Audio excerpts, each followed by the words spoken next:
Good evening, ladies and gentlemen. 38th favorite dad in the family community, Papa West, Jacob West. I look a little bit different today. As you can tell, I shaved the mustache. I shaved a little tuft there. Um, over the weekend, it's growing back. All I can say is I made a mistake. Mistakes were made, so we gotta fix them. That's one thing about growing hair, especially facial hair, is you can play around with it sometimes. And usually, whenever you screw something up, it grows back after a while. So it's not the end of the world by any means. But you're not here to talk about my hair, whether it's my face or my lack of head hair. Up there. Looks nice, I think. You came to hear me talk about sports, or just hear me ramble about random stuff. Let's be honest, that happens most of the time, but I try to talk about sports. So there you go. National Football League, we're going to go ahead and start off with the NFL. Talking about some head coach hirings that have happened recently. Of course, last 2-3 weeks, we've had quite a few hirings. Had a couple this week too. Biggest news: Houston Texans are hiring Lovie Smith, their former defensive coordinator, also former head coach of the Chicago Bears. He was also in college, I believe, at Illinois or Indiana, one of the two Big Ten schools. But he is a very well-known coach. Coached the Bears to the Super Bowl where they lost against the Colts. Very, very well-known, very successful coach. So we'll see if he does anything with the Texans. The Texans are a dumpster fire of a franchise right now, so it's interesting to see if any team can have success. Maybe he'll have a little bit more success than David Culley. Maybe he'll do a lot worse, which the Texans will see as him doing a lot better. But we'll see this time next year. Jacksonville Jaguar hired Doug Peterson. Doug, I told you not to do it, but you did not listen to me. He is the new head coach of the Jacksonville Jaguars, of course, formerly the Eagles head coach, where he won them Super Bowl 52. Great game. And now you're going to the Jags. Well, this was kind of an interesting one because, of course, Byron Leftwich was heavily favored to be getting that job as a former Jags player himself. But it did come out that they are signing Doug Peterson instead. I believe I already talked about the Raiders. Pretty sure this was a while ago. They are signing Josh McDaniels. Pretty sure I already made the joke about we'll see if he actually lands in Las Vegas still as their head coach. The Miami, I'm sorry, my lips are very chapped. I forgot to put chapstick on, so I'm going to be licking them a lot during this episode. You just have to deal with it. The Miami Dolphins have signed Mike McDaniel, the former 49ers offensive coordinator. This is a very interesting one. They're definitely sounding like they are wanting to be their guy. We'll know in the draft if they draft a quarterback or if they make a trade for a Rodgers or any other sign a quarterback, something like that. We're definitely going to find out if they do believe in Tua, because with Mike McDaniel, like most everyone talks about him being a big quarterback coach. Jimmy Garoppolo had his best years with Mike McDaniel. Trying to remember, he was with the team before that, and of course I don't remember because I don't have it in front of me. But yeah, I want to say he was with the Rams the year Jared Goff was there. I don't remember on that one though. But no, that is a very good. Looks like he was. Yep. Which Jared, he was with the team whenever Jared Goff took him to the Super Bowl. So that is a pretty good signing there, especially if they are going to stick with Tua. I'd be interested to see. We've seen in the 2 years he's been there, he hasn't been doing great. He hasn't had a great team around him. This year they had Jalen Waddle, finally giving him an offensive weapon. I say that Devontae Parker has been there, but yeah, heavily favored Waddle. So we'll see what they do this season, because this offseason is going to tell us a lot about this Dolphins team. The Minnesota Vikings, kind of an interesting one here, because a lot of people were figuring that they would be getting Harbaugh from Michigan, but that did not happen. They have not finalized the deal yet because they cannot finalize the deal, but they are in talks with signing Kevin O'Connell, the Rams offensive coordinator. He was with the Rams this year, um, which has been one of their best years offensively, even better than the year Goff took them to the Super Bowl. And then the New Orleans Saints, I was hoping Doug Peterson would come here. They decided to sign their defensive coordinator, who was with the team from 2015. So he's been with the team for a while. Everybody knows him, Dennis Allen. One interesting side note about that: the defense is like the only thing with the team that's going to be the same as last year. Sean Payton left. Jameis Winston, this was his last year on his contract, so he's going into free agency. Whether he stays with the Saints or not, of course, we don't know. We'll find out come free agency. But yeah, he is probably not going to be with the team that they had the whole Michael Thomas fiasco. And then Alvin Kamara, interesting side note. I don't know exactly what happened, but he was charged with battery and arrested in Las Vegas during the Pro Bowl, right after the Pro Bowl. So this team, who had a great offense, is quickly losing their entire offense, but their defense is looking to stay the same. So we'll see. Maybe they're gonna try to have a tough defense and an okay offense, and see how that gets them. We've seen teams make it pretty far with that. I mean, if you look at Super Bowl 50, the Broncos, yes, they had Peyton Manning. Peyton Manning wasn't doing anything that year, but that team was definitely led by that defense. The Ravens back in like 2000, 2001, I believe it was Trent Dilfer was the quarterback. There's a reason nobody knows the name Trent Dilfer, even though he's a Super Bowl winning quarterback. It's because of that defense. This Sunday is going to be the big game. Super Bowl Sunday. We are in Los Angeles, and we are seeing the second time in 2 years a team is hosting the Super Bowl. The Rams and the Bengals. Last time I checked, the Rams were 4.5-point favorites, which the Bengals have been underdogs the entire playoffs. I think they were favored against the Raiders, but that was it. And they weren't favored by that much either. They were dogs against Tennessee. Joe Burrow got sacked 8 times against Tennessee. It did not look good, but somehow they managed to win. And then they were dogs against Kansas City.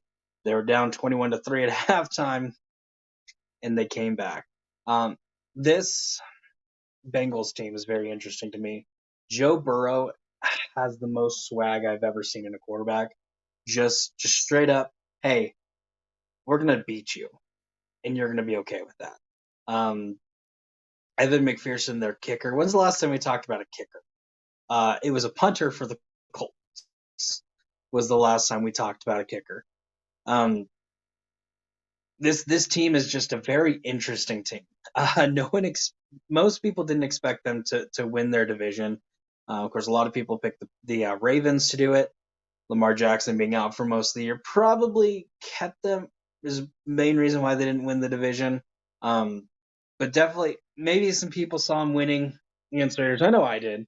But no one had them beating the Titans, and no one had them beating the Chiefs. They have been defying odds. Can they do it again? I don't think so. I do not think that they are going to be able to. The Rams, Matthew Stafford has had this great story of just being the guy in Detroit, but being in a horrible team on a horrible franchise. They've never been able to do anything around him. He's made the playoffs like 3 times. They lost every single time, but he knows he's a great quarterback. Finally, he gets traded to the Rams. Rams team that said, "Hey, we're winning the Super Bowl this year." Gave up 2 picks to get him. Gave up picks to get Von Miller before the trade deadline. End up getting rid of Deshaun Jackson, picking up Odell Beckham Jr. on a very lucky he got cut, and then they were able to sign him deal. A team that's like, hey, we're winning it now. We're not going to rebuild. We're not going to hope to win it in the next 2 years. We're invested today. Bengals, their defense has been stepping up. You look in the overtime where they intercepted Patrick Mahomes. Like Patrick Mahomes is elite in overtime, except for that one throw. They were able to stop him. They were able to stop him like that entire second half too. And then Joe Burrow has been playing phenomenally, but they don't have an offensive line. It's something I've been saying the entire playoffs. It almost bit them in the butt against Tennessee. Surprisingly, it didn't. Surprisingly, they were able to still come out and win, which is funny because Tennessee has like the worst pass rush. You know who doesn't have the worst pass rush? Los Angeles. They have the best lineman in the game, Aaron Donald, and they picked up one of the best linebackers in the game, Von Miller. And hey, if you throw it, they have Jalen Ramsey there, who I don't think will be paired up against Shamar Chase every single play, but that would be the smart thing to do. And their coaches have said that he can shut down any receiver. He could have back when he was with the Jaguars and like his first year with Los Angeles. I don't think he's as good as he used to be, but he still is a great cornerback. He's definitely going to be able to stop Jamar more than Jamar has been stopped. And they might also throw him against Auden Tate, kind of throw him on the other side of the field, force Burrow to throw it to Jamar, or even force him to throw it against Jalen. We'll see. But I do think this is the best defense Cincinnati has played in this playoffs. I don't think they're going to be able to do much. And then just the whole Cooper Kupp, OBJ, dual threat receivers, Sony Michel, Cam Akers, 2 great running backs. And then Matthew Stafford is a winner, which is funny to say by someone who was a Lion for so long. It's going to be a fun game, though. I'm excited to watch it. You better watch it. It's on NBC. So if you have a cable subscription, sweet. If not, Peacock has it. I believe you do have to have one of their paid subscriptions to watch it. But it's a lot easier to watch this year than it has recently, because of Peacock mainly. I do think this will be one of the better ones of recent memory. So we'll definitely see. And of course, after the Super Bowl, we're gonna have a crazy off season. Should be getting more retirements. Of course, some of these coaching decisions will be finalized. I don't think we'll have any more coaching firings. But it'd be interesting to see what happens with Brian Flores. See if he ends up going. I don't think there are any vacancies anymore. I'm pretty sure everything's been filled. Maybe he does the Doug Peterson route of, hey, I'm going to sit out a year and then come back and hopefully have a good team. Hey, maybe the Steelers. Why am I blanking on the Steelers head coach? This is bad. Comments. Tell me his name. Mike Tomlin. Look, I just opened up Google. You can't see it. There we go. Then I remembered it's Mike Tomlin. Maybe Mike Tomlin decides to retire, and they're like, hey, Brian Flores, we got a good team. Come join us. We'll see. Next, we are going to talk about MLB, Major League Baseball. There's still the lockout. Uh, maybe we'll hear the end of the lockout soon.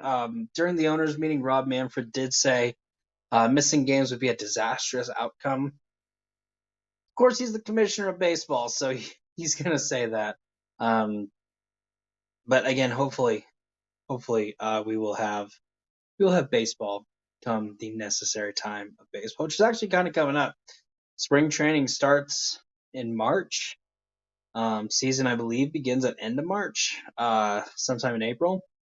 We do have other news, though. Um, I believe it is 2027. Yep, 2027. So here in about 5 years, the Tampa Bay Rays will not have a field anymore. Their current lease with Tropicana Field expires in 2027. But they are urgently trying to find a new ballpark. So it's not sounding like they'll renew the lease if that option is available. It is sounding like they're going to want to go to a new stadium. So far, reports have been talking about splitting between two cities.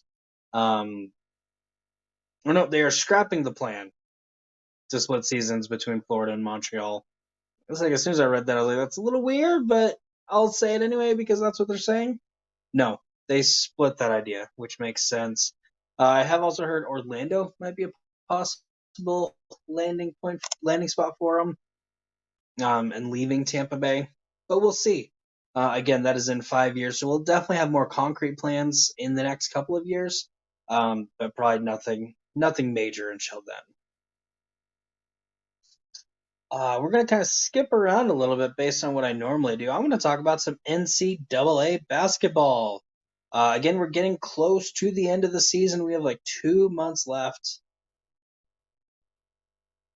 Right now, as far as rankings go, Auburn is still number one, even though I'm pretty sure they lost like a couple weeks ago, or they lost this week.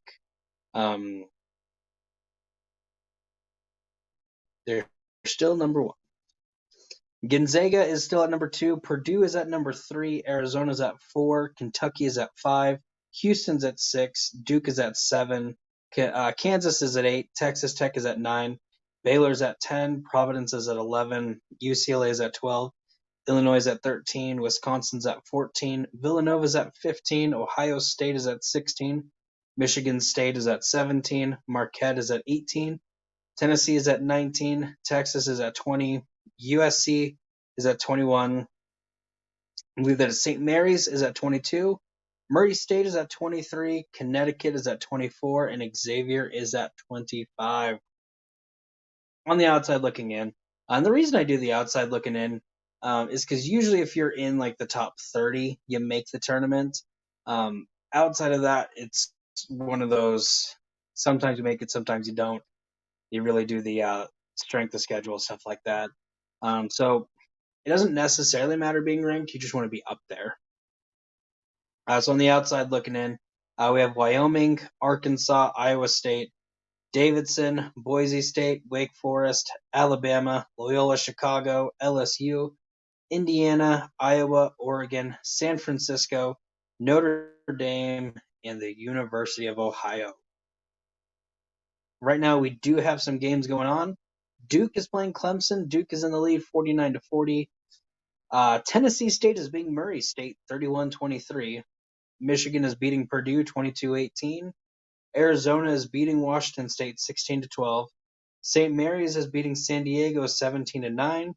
And Gonzaga is beating Pacific 17-6.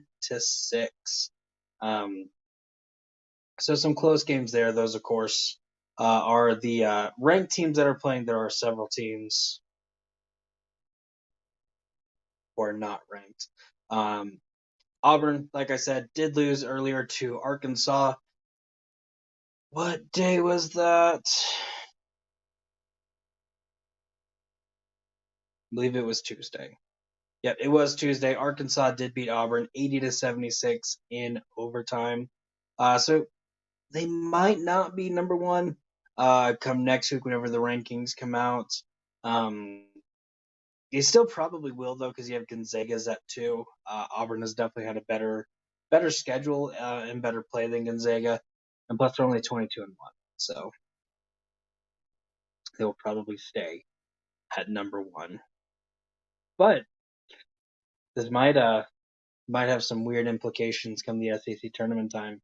Maybe we'll see them play Arkansas again, and Arkansas will beat them again, knocking them out of the tournament. We'll see, and this is going to do wonders for Arkansas building their confidence. Next, we are going to talk about the NBA. Trade deadline is coming up, so we're going to have some fun trades to talk about coming up, but also some that have happened today and yesterday. First, I do want to kind of give a breakdown of the standings. Right now in the Eastern Conference, Miami has jumped in. They are number 1 in the East at 35-20. Milwaukee's at 35-21. Chicago and Cleveland are tied at 34-21. Philadelphia's at 32-22. Toronto's at 30-23. Boston's at 31-25. And Brooklyn's at 29-25. Those are the top 8. Right behind, we have Charlotte at 28-28. Atlanta at 26-28. And Washington at 24-29. In the Western Conference, Phoenix is at 44-10. Golden State's 41-14. Memphis 38-18. Utah 34-21. Dallas 32-23. They've had some great games recently. Denver 30-24. Minnesota 29-26. The Clippers are at 27-29. Those are your top 8. Just on the outside looking in, we have the Lakers at 26-30. New Orleans 22-32. Portland at 22-34. And then the Kings at 21-36. Those are the standings right now. And let me just tell you right now, there are going to be some shakeups in the standings. We have had some crazy trades. I'm looking for the trade tracker so I can have everything, and not just the winners losers, because the winners losers doesn't tell me everything. Trade tracker, there we go.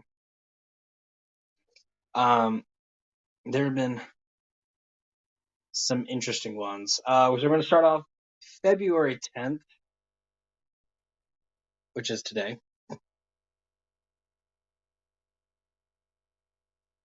going to revert because I'm like, there were some several days ago, but so the Boston Celtics traded Dennis Schroeder, Enos Freedom, Bruno Fernando to the Rockets to get Daniel Theis. The Washington Wizards spent Spencer Dinwiddie and Davis Bertans to the Mavericks for Kristaps Porzingis and a future second-round pick. I don't know how to feel about that as a Mavericks fan. I will say I did watch 2 of their last games against Philadelphia and Atlanta. They didn't have Porzingis, and they played very well. Spencer Dinwiddie, hopefully he can stay healthy. Pretty good center right there,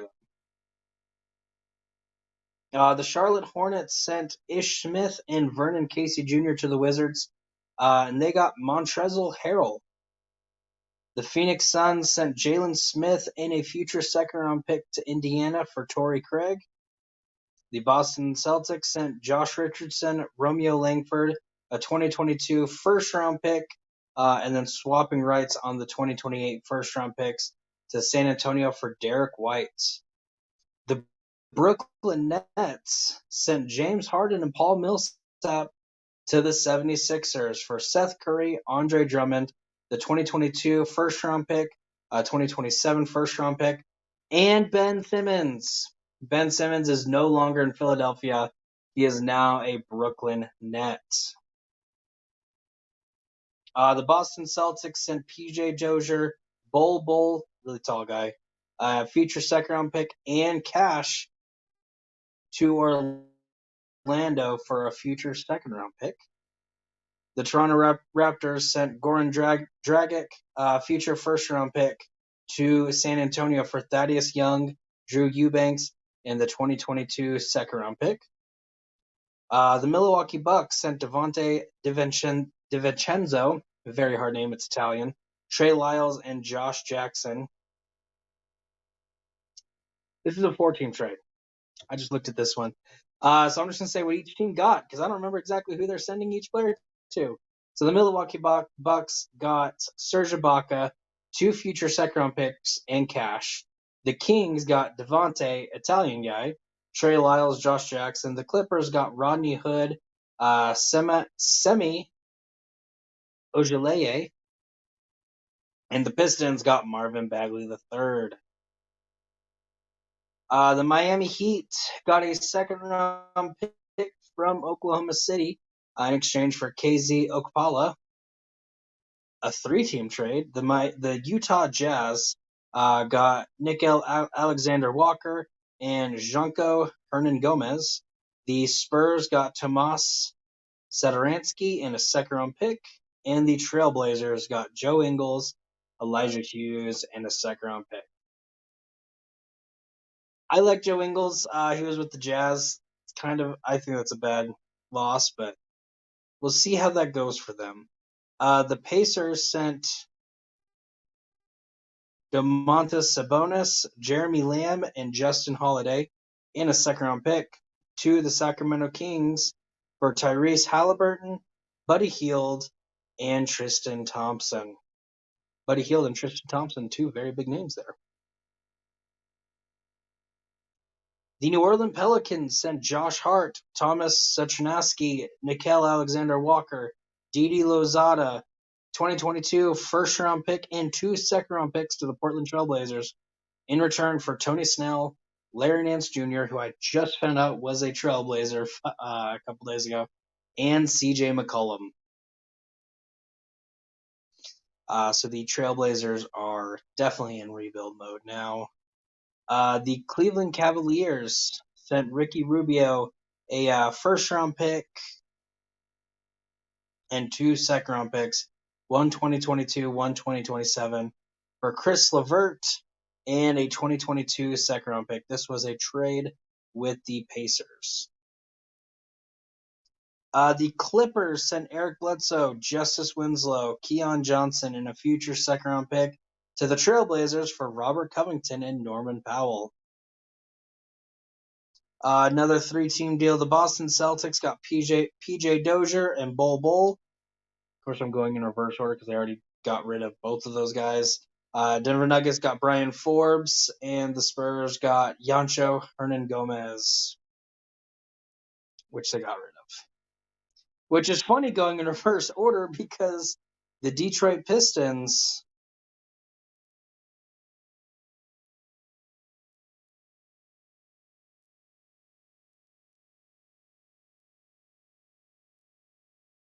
apparently the Detroit Pistons got Bol Bol also. This is back in January 9th. I don't know why I'm reading this. I'm just getting confused. Rajon Rondo is a Cleveland Cavalier. Bol Bol, I have no idea where he's playing at now because he's gotten traded like 5 times. I don't know who all he's played with. Looks like the Magic. Looks like Bol Bol is a Magic. And that might not actually be the case anymore. Bol Bol, I am sorry. I am sorry. As far as scores for your NBA games, a game that already ended, the Grizzlies beat the Pistons 132-107. Currently going on right now, the Rockets are playing the Raptors. The Raptors are winning 78-67. The Heat are beating the Pelicans 94-86. The Wizards are beating the Nets 93-82. And the Mavericks are beating the Clippers 53-42. Going on at 8 o'clock, which is in 29 minutes Mountain Time, which doesn't matter Mountain Time. It's 29 minutes regardless of where you're at. The Suns will be playing the Bucks, and at the same time, the Warriors will be playing the Knicks. Again, there has been some exciting basketball going on. I'm a Mavericks fan, so I've been watching some of the Mavericks. Their zone defense has been great. But hey, Ben Simmons is probably going to play again, except this time in Brooklyn. So he might throw another fit and decide not to play. We'll see. And after that, I figured now is a great time to end this. Thank you so much for watching. It did get kind of crazy there at the end, trying to read off a list of trades that may or may not have happened. I'm sorry, Bol Bol. Get a real name. You don't deserve that. Um, and anyways, if you like this episode, please hit that thumbs up button. It's a little short, but I went over everything, so it's okay. Hit that little thumbs up button. It does mean a lot. It makes me know that I'm doing good. If you liked it, leave a comment. If you didn't like it, leave a comment. Tell me where I can improve. Tell me something I could do better. Tell me what was your favorite part of the trade, of the NBA trades that have happened. What do you think is going to work out best? I think the 76ers are going to have a great team now. Of course, Ben Simmons wasn't playing, so they're really just picking up a player in James Harden. So they should improve upon that. Who's the biggest winner as far as the trades go? And also like this channel, subscribe. Today, Aaron Knoll did drop a couple things in Movie Battleground. Chris Diaz versus Jonathan Peck just dropped today. I believe Matt Beer, Sean Hunter is dropping today. That might drop tomorrow. And then several things happening in the future on that. Also, Colton Roberts with the Supernova Show. He's probably going to be talking about that season finale of Book of Boba Fett. I'll tell you right now, I loved it. Cad Bane, are you kidding me? Cad Bane was awesome in the Clone Wars TV show and then also in Rebels. Seeing him in that episode where he kills Cobb Vanth was saddening, but also Cad Bane is in Book of Boba Fett. It was a great moment in my household. I got several noise complaints. And then seeing him fight Boba Fett, I'm not going to spoil anything. But there was a pretty cool fight scene. Several really cool scenes. Couple maybe over the top action scenes that didn't need to be there, but we'll see. And then also, I don't know if he talks about Peacemaker or not. He should be talking about Peacemaker. Peacemaker is amazing. I'm going to be watching the episode probably right after this. We'll see. And then also follow TMG Trivia. I'm in the middle of doing a singles tournament. Kevin is finishing up his TM Geek tournament. I say that I'm going to drop the last match right now after this, Ryan Permison versus Jake Tato. So that'll definitely be a fun one to watch once that actually airs, which I'll be doing right as soon as I'm done with this. Teams has been on hiatus, so I can so I can do this tournament. We are kind of taking a break from the hiatus. Stephen Boyd did win the TMG Fantasy Football League. So therefore, he got a title or a number one contender shot in whatever league I ran. He chose a teams match with his brother, Bruce Boyd. So they are taking on a team that I am keeping in this pocket right here. This isn't a pocket, but most dress shirts have a pocket right here. I'm going to keep it in here. I'm going to throw it out whenever it actually happens. Keep it as a surprise. Keep you on your toes, wanting to know who it is. And so we're going to do that. We're going to do the championship match, and then we're probably going to get back on hiatus, get the singles tournament running, and then I have RITG, Midwest Saints, and Fried Gold. I have that triple threat, which is going to be crazy. I just know it is. Having a triple threat, just fun. But yeah, definitely be sure to check those out. Because a lot of cool stuff happens. But anyways, for everyone in TMG Entertainment and TMG Trivia, thank you for watching. Have a good day. Stay safe. I really don't care. Not your dad. But I could be your papa. Bye.